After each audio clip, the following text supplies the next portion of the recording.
Welcome दोस्तों, आज मैं एक्सप्लेन करूंगी लीजेंड ऑफ द ब्लू सी का 13th एपिसोड। लास्ट एपिसोड में हमने देखा था जॉन जी ने जल परी को किस किया था। उसके बाद जल परी अपने कमरे में सोने चली जाती है। उसे अभी भी नींद नहीं आ रही थी तो वो उठकर जॉन जी को देखने आती है। जॉन जी एक डरावना सपना देख रहा था, इसलिए जल परी जॉन जी का हाथ पकड़कर उसके पास ही बैठ जाती है। जॉन जी अचानक से चिल्लाता है, सहवा, और उठ जाता है। अब जल परी पूछती है, क्या हुआ, कोई बुरा सपना देखा? जॉन जी उसे गले लगा लेता है। जल परी पूछती है, ये सहवा कौन है? जॉन जी कहता है, तुम ही हो सहवा। अब जल परी अपने कमरे में वापस जाने लगती है तो जॉन जी उसे रोक लेता है। उसका हाथ पकड़कर अपने साथ ही लेटा लेता है। वो कहता है, आज मैंने बुरा सपना देखा तो तुम मेरे साथ ही सो जाओ। जल परी मन में कहती है, मैं चाहती हूँ तुम्हें रोज बुरे सपने आए क्योंकि वो मुझे तुम्हारे बहुत पास ले आते हैं। जल परी को खुशी की वजह से अभी भी नींद नहीं आ रही थी। वो बाहर टेरेस पर जाकर जोर जोर चिल्लाने लगती है, जॉन जी मुझसे प्यार करता है। सीन शिफ्ट होता है, जॉन जी की माँ को दिखाते हैं जो ड्रिंक कर रही हैं क्योंकि उन्होंने आज अपने हस्बैंड को देखा था। तभी वहाँ जिन आती है। जॉन जी की माँ से पूछती है, क्या हुआ? फिर वो दोनों बातें करने लगते हैं। बातों ही बातों में जिन बताती है कि वो जिस औरत को इन्वेस्टमेंट के लिए फंसा रही थी वो बहुत बुरी औरत है। उसने अपनी ही फ्रेंड के घर को बर्बाद कर दिया, फ्रेंड के पति से शादी कर ली और उसे बहुत बड़ा धोखा दिया। जॉन जी की माँ समझ जाती है जिन उसकी ही फैमिली के बारे में बात कर रही है। वो ये सोचकर बहुत दुखी होती है कि उनके हाथ का बना खाना उन लोगों के घर पे जा रहा था।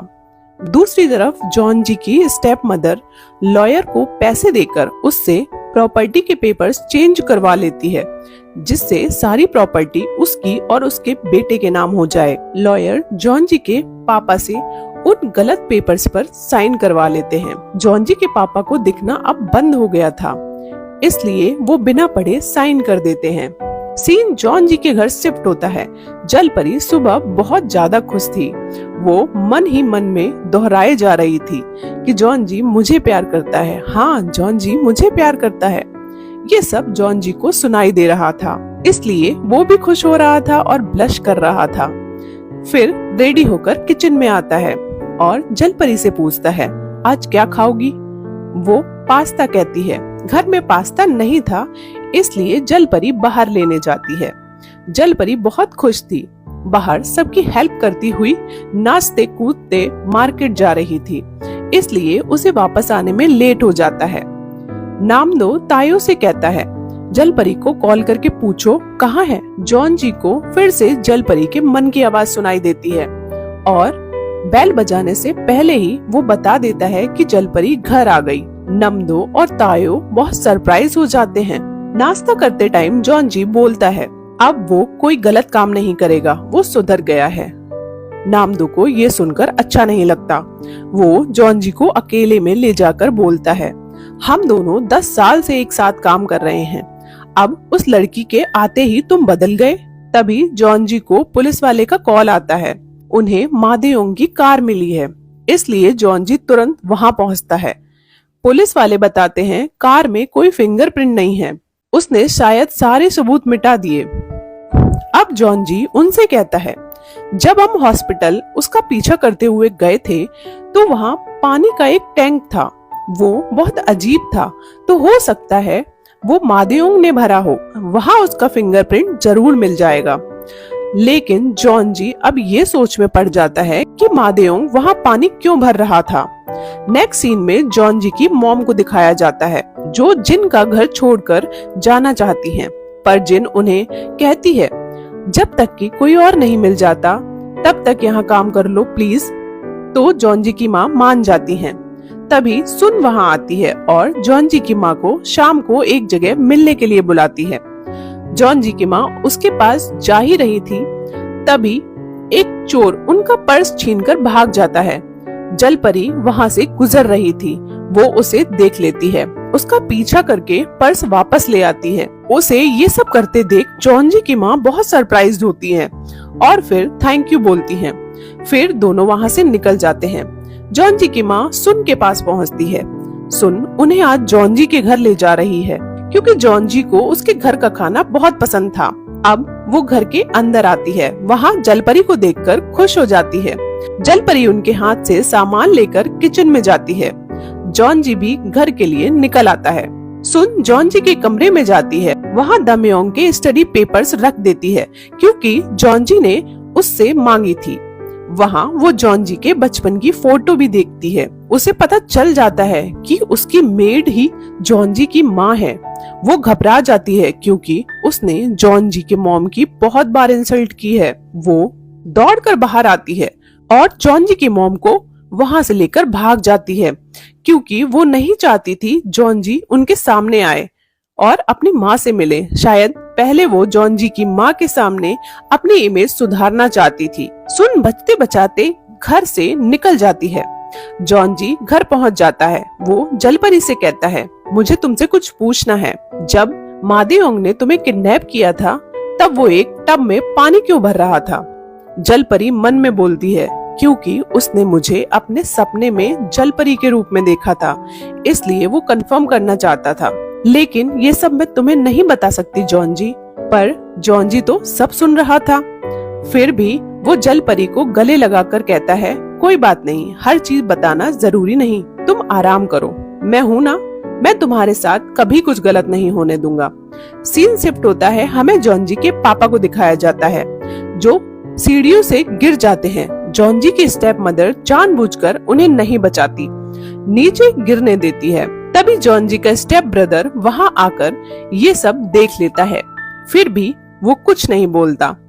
डॉक्टर को कॉल करके कह देता है कि पापा सीढ़ियों से गिर गए। फिर वो उन्हें हॉस्पिटल लेकर जाता है। वहाँ पता चलता है गिरने की वजह से उन्हें ब्रेन हैमरेज हो गया है। वो अंदर जाकर जॉन-जी के पापा से मिलता है। वो बेहोशी में भी जॉन-जी का ही नाम ले रहे थे। ये सुनकर जॉन-जी का स्टेप ब्रदर बहुत गुस्से में आ जाता है। अब घर जाकर अपने साथ उनकी जितनी भी फोटोज थी सबको जला देता है। उधर जॉन-जी दमयोंग की फाइल पढ़ रहा था जो सुन उसके लिए रूम में रख गई थी।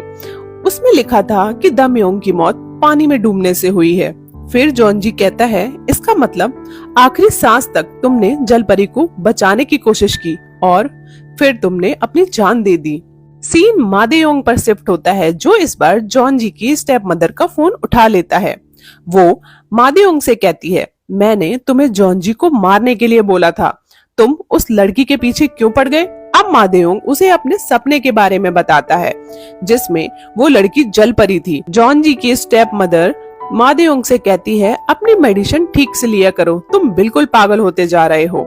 अब तुम जल्दी से जॉन-जी का काम तमाम कर दो, फिर तुम, मैं और हमारा बेटा तीनों खुशी से रहेंगे। अब हमें पता चलता है कि मादेओंग इस औरत का हस्बैंड है और जॉन-जी का स्टेप ब्रदर इन दोनों का बेटा। ये लोग पैसों के लिए पहले भी ऐसा कर चुके हैं और अब फिर से जॉन-जी के पापा के साथ कर रहे हैं।